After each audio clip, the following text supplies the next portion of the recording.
1062 The Voice of Love, kekasih Tuhan, masih melanjutkan kebersamaan kita dalam program Voice of Life bersama dengan Bapak Guana Tanjung, maksud saya Bapak Joshua Guana Tanjung dan Bapak Doni Tatimu, bicara tentang 3 dimensi kuasa maut ya.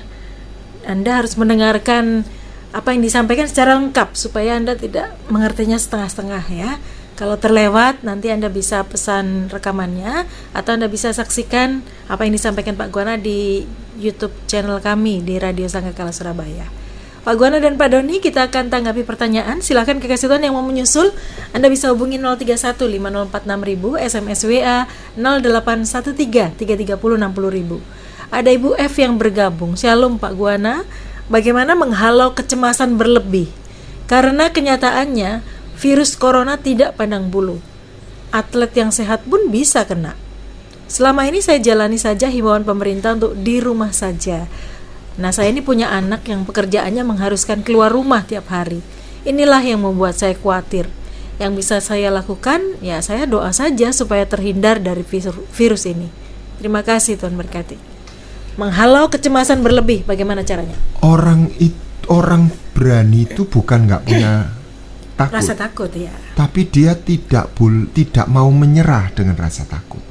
Nah, ketidakmenyerahan kita ini jangan sendiri. Iman tadi, iman kepada Tuhan, yang percaya kepada hatinya, kesetiaan. Jadi bagaimana orang-orang itu gereja mula-mula bisa menghadapi, bukan cuma COVID loh, maut tuh ya. Apakah mereka pemberani? Ibu-ibu ya, orang biasa, bukan orang yang terlatih secara militer. Dari mana keberanian mereka? Bukan karena ketekad atau kekuatan mental semata, karena kasih. Ya. Lalu juga hikmat. Tadi itu bagaimana menaikkan imunisasi. Mulai dari ini orang awam ya, tapi kan ya sudah jemur badan gitu. Ya, sekarang saya jemur badan. Terus katanya kelenjar timus, tuk begitu. Tapi begini, saya amati ini sekali lagi sebagai orang awam. Virus itu dia masuk nggak langsung. Dia mulai dari hidung, masuk ke tenggorokan. Saya dapat satu ini. Makanya ada satu kenapa orang bagaimana petugas Rusia, dokter Rusia, dia selalu kumur di hidungnya. Hidungnya itu diberi. Saya pribadi ini sebelum ada COVID ya, saya punya air kayak laut mati itu loh, full mineral, tapi bukan dari Israel, dari Amerika. Itu kayak mineral. Itu kalau kalau mata saya pedes, saya masukin saya ini tuh. Terus sudah hilang. Sembuh. Karena dia membunuh. Itu bakteri virus nggak bisa. Itu saya kasih tetesnya, saya masukkan di hidung saya. Saya sedot tapi tidak sampai masuk. Saya cuma sedot sampai dia. Itu kalau saya kena saya hacing bersin. Itu kan panas di hidung saya. Tapi setelah itu sembuh, hilang. Jadi ada nah, lalu mouthwash ya, apa? Itu di gini loh. Itu kan itu bakteri virus kan mati gitu. Kan dia kasih air sedikit gitu ya. Gitu. Itu cukup panas ya, bukan dikumur di mulut. Itu akan membuat kenapa? Makanya Tuhan kan kasih amandel di sini. Ini kan ada pertahanan di sini. Dia pertahanan di sini. Nah, saya dalam istilahnya secara awam, virus itu masuk mulai dari hidung masuk ke tenggorokan sebelum masuk ke paru-paru. Nah, rajin-rajin mouthwash gitu aja. Jadi ketika pertahanan di situ nggak tembus, ketika dia lagi sedikit belum istilahnya kan pasukannya banyak-banyakan sebenarnya itu virus itu banyak mana gitu loh sama antibodi kita plus dia nah bisa antibodi kita lebih banyak, bisa virus itu dibunuh sebelum dia menembus benteng masuk di mana paru-paru. Ketika masuk paru-paru kelihatannya sudah bukan lagi pertahanan gitu loh. Ya bisa saja antibodinya juga, tapi pertahanan. Makanya Tuhan itu kasih amandel. Setahu saya itu amandel itu kan sebetulnya kan apa zat yang memberikan menangkal kan. Amandel itu menangkal di level pertama. Ya, empedu juga apa gitu ya katanya. Nah, itu menurut saya seperti itu.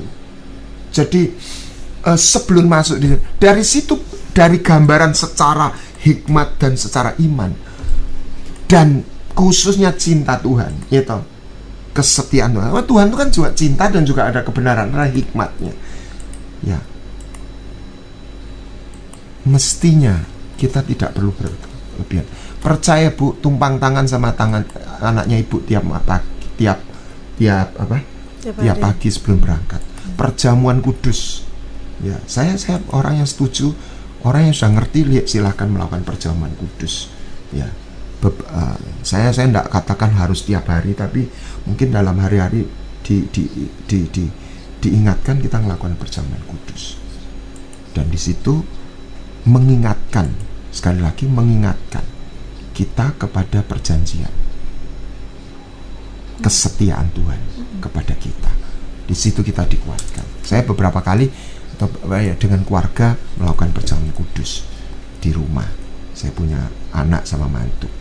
Tuhan memberkati. Oke, Pak Doni mau menambahkan? Iya, dalam Alkitab ada banyak sekali kata jangan takut. Dan yang menarik adalah kalau Anda perhatikan baik-baik, sebagian besar ketika dia berkata jangan takut, biasanya disertai kata sebab. Jangan takut sebab aku menyertaimu, jangan takut sebab aku akan. Jadi ada kata sebab. Jadi orang takut, buat saya sederhana. Kita pernah bahas dulu. Ketakutan itu muncul sebab kita ini kehilangan alasan. Begini, seandainya coronavirus sudah ditemukan obatnya misalnya, vaksinnya dan antivirusnya. Pertanyaan saya, Anda takut nggak? Gitu. Hari ini dokter kasih tahu bahwa demam berdarah juga sudah bunuh banyak orang. Tifus juga hari ini sudah bunuh hampir banyak orang juga. Dibandingkan persentase kematian karena demam berdarah dan persentase kematian karena corona, masih tinggi demam berdarah hari ini daripada tapi orang nggak takut sama demam berdarah. Kenapa? Sebab kita sudah temukan obatnya. Gitu. Kita takut sebab kita kehilangan alasan, kita kehilangan pegangan. Buat saya sesederhana itu. Kenapa kami bicara soal iman, percaya? Ya sebab selama Anda nggak punya pegangan, ini nggak ada vaksinnya, Anda nggak punya pegangan, Anda nggak akan pernah berani. Nah makanya Ibrani 11 menjadi hidup buat kita. Iman adalah dasar dari segala sesuatu yang kita harapkan dan bukti dari segala sesuatu yang kita tidak lihat. Itu kuncinya. Selama Anda nggak punya substansi untuk berharap, Anda nggak pernah bukti untuk sesuatu yang Anda tidak pernah lihat, Anda tidak akan pernah berani. Buat kita adalah mengingatkan orang. Pemerintah orang menjadi takut sebab nggak punya jawabannya. Kita sekarang berkata jawabannya ada, gitu loh.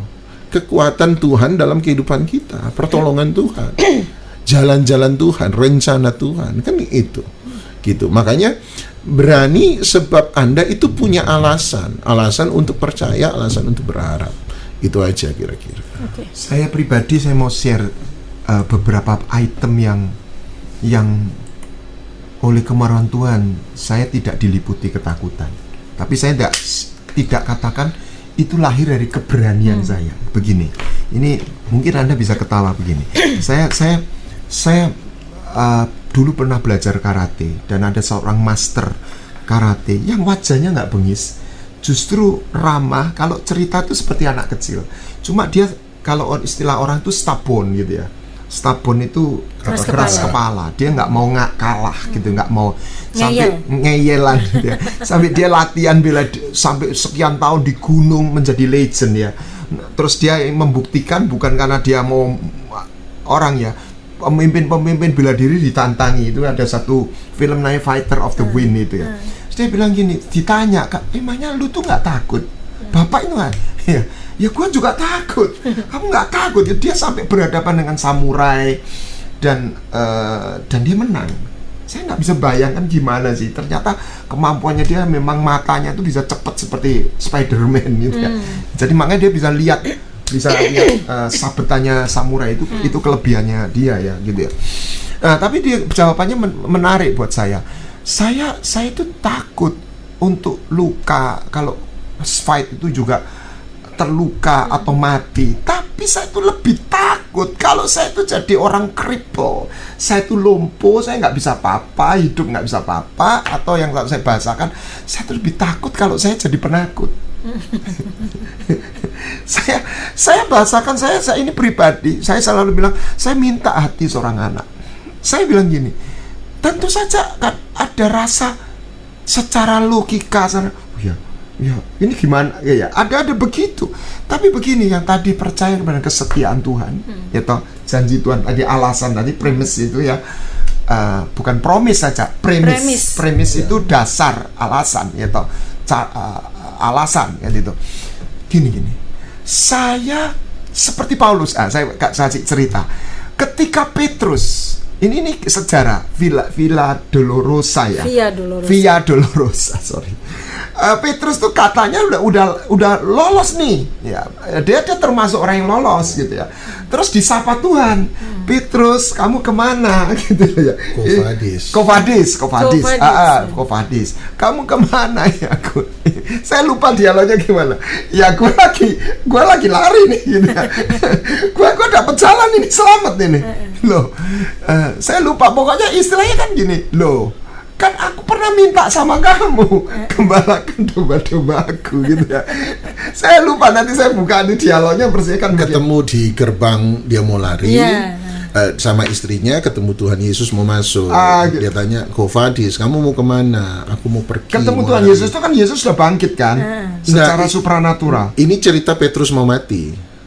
Oh iya, tapi kan Yesus sudah bangkit, sudah naik ke surga. Jadi ketemu itu kan ketemu secara supranatural gitu loh. Nah, saya tuh bayangkan begini loh, Petrus juga takut gitu ya, takut mati kan, takut dibunuh secara manusia ya, bisa lari-lari. Tapi dia lebih malu.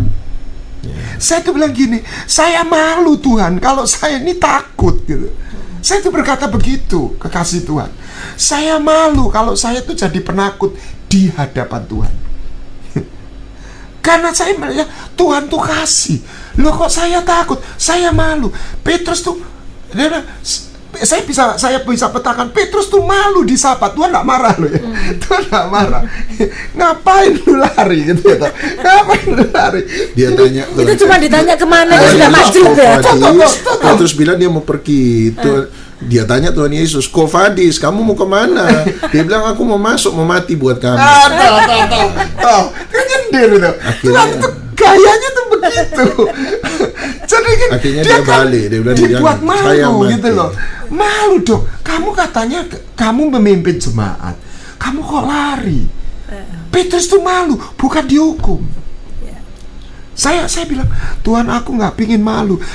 Ini di luar COVID ya. Saya selalu ingat gini, ingat mimpi pengalamannya Brian Bailey. Dia kan pernah stres dan dia mati. Dia stres, dia minta mati dan dia mati. Dibawa malaikat, ketemu Tuhan. Well, you are saved, but you are filled. Dia lihat wajahnya Tuhan tuh nggak terlalu apa ya? Ya, pokoknya nggak puas gitu lah. Nggak puas. Menang tapi gagal. Selamat. Saya tuh bilang gini, Tuhan, kita nggak bisa bilang kita ini termasuk yang diberi. Kita nggak mimpi jadi Musa, jadi apa. Tapi saya bilang gini, kita ini jangan buat Tuhan kecewa lah. Saya nggak ingin begini ya. Oke, you selamat gitu ya. Tapi saya repot ngeliat kamu itu ya. Tak kasih tugas nggak dikerjakan, suruh maju gak berani, enggak gitu ya. Ya sudahlah, tapi aku cinta sama kamu ya, udah masuk aja gitu. Saya buat saya ini sebuah nilai gitu loh. Buat saya lebih takut malu gitu ya. Saya seperti Petrus, saya lebih takut Rasul Petrus lebih malu daripada kematian itu sendiri. Tokoh karate itu lebih takut menjadi penakut dan cripple daripada ketakutannya dia menghadapi sebuah pertempuran.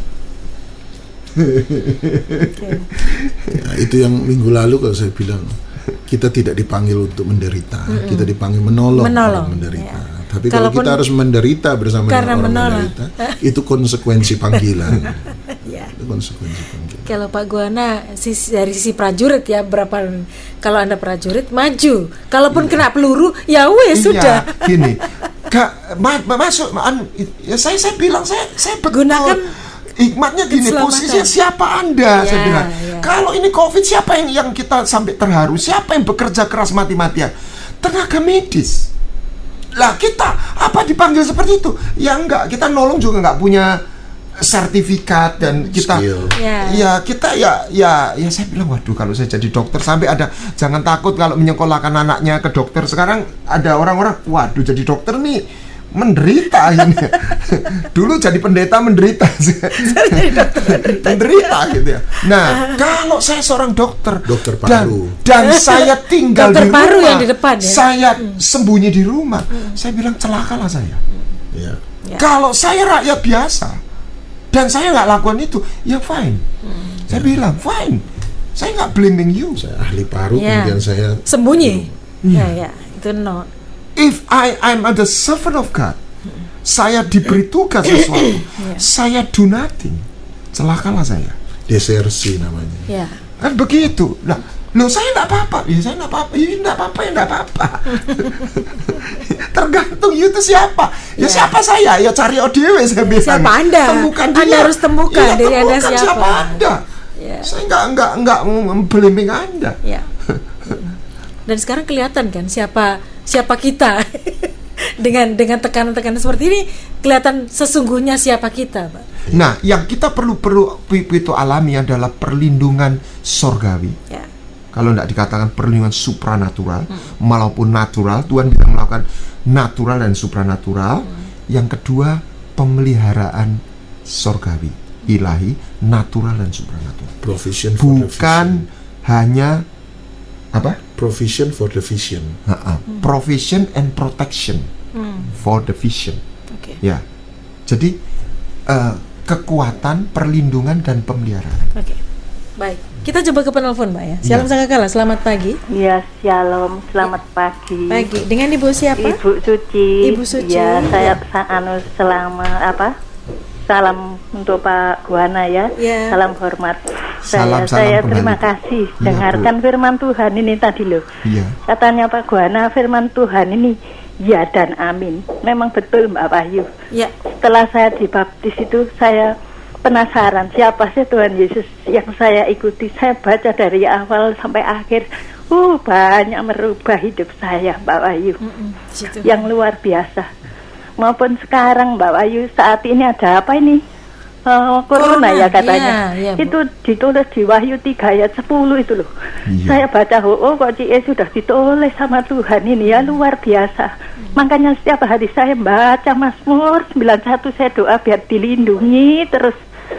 Siang malam doa Mbak Wahyu di rumah ini ya, buat teman-teman itu loh ya, luar biasa firman Tuhan ini ya dan amin. Terima kasih Mbak Wahyu. Sama Pak Guana, Tuhan berkati. Tuhan berkati juga. Ya, terima kasih banyak. Sama-sama Bu, saya terima kasih. dengar suara Ibu dan intonasi dan saya bisa rasakan saya berbesmili. Luar biasa. Ibu masuk dalam tuning, dalam frekuensi. Dan itu jadi dalam hidup Ibu. Amin. Oke. Dan berkati Ibu Suci. Ya, terima kasih. Baik, ke pertanyaan berikutnya Pak. Ada Ibu S yang bergabung. Shalom, selamat pagi Pak Guana dan Pak Doni. Bagaimana caranya agar cucu saya ini nurut, Pak? Dia ini disuruh dirumahkan sekarang ini, tapi keluyuran terus. Kalau dinasihati bantah, Pak. Waduh, dia masih remaja. Memang hari ini banyak remaja-remaja yang sakau. karena biasa keluar rumah. Iya, jadi istilahnya gini. Memang kita ini mesin itu harus bisa digas masuk gigi 45 dan bisa diberhentikan dan bisa di turn off. Saya bisa menikmati di rumah terus. Enggak apa-apa. Saya enggak stres ya? Enggak stres. Karena persediaan banyak. Enggak begitu. Enggak juga ya. Enggak begitu online pesen makanan juga bisa. Bukan maksudnya ada pelurunya untuk pesan. Saya kan orang keluyuran gitu ya. Mobile terus buktinya saya ganti verneleng juga bisa. Nah itu caranya. Karena rekening ada isinya gitu ya. Oh bukan cuma. Oh bukan ya. Bukan cuma itu. Rekening saya terisi, terus terisi. Puji Tuhan. Ini sebuah keajaiban yang saya terima. Saya alami. Jadi bagaimana kita bisa berhentikan itu? Yaitu memang kembali ada ilmunya gitu.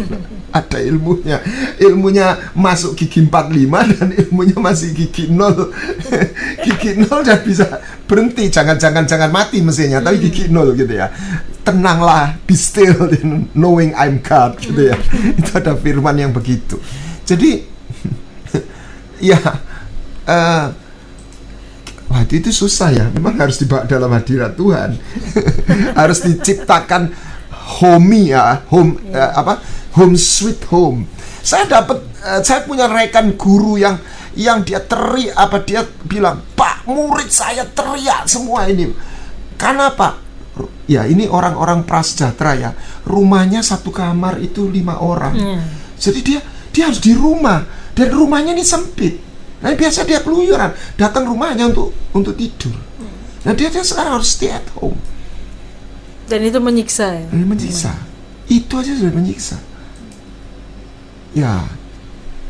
Makanya kembali ketika in the time of trouble, orang-orang yang punya kunci seperti tadi ibu ini, saya bisa rasakan dia mengalami the presence of God gitu ya, melalui dia baca firman. Itu dia akan bisa mengalami ketenangan. Tapi bagaimana orang yang belum mengalami masuk di situ, dia akan blingsatan. Gimana Pak Doni menyelesaikan blingsatan ini? Blingsatan loh. Pak Doni nggak tahu blingsatan, Pak? Tahu lah bahasa Indonesia. Saya orang rumahan. Enggak lah. Anda separuh-separuh lah. Saya orang rumahan. Sudah dilarang berebut. Dilarang berdebat. Jadi gimana itu? Itu anak-anak muda itu ya. Nah ya gadget ya.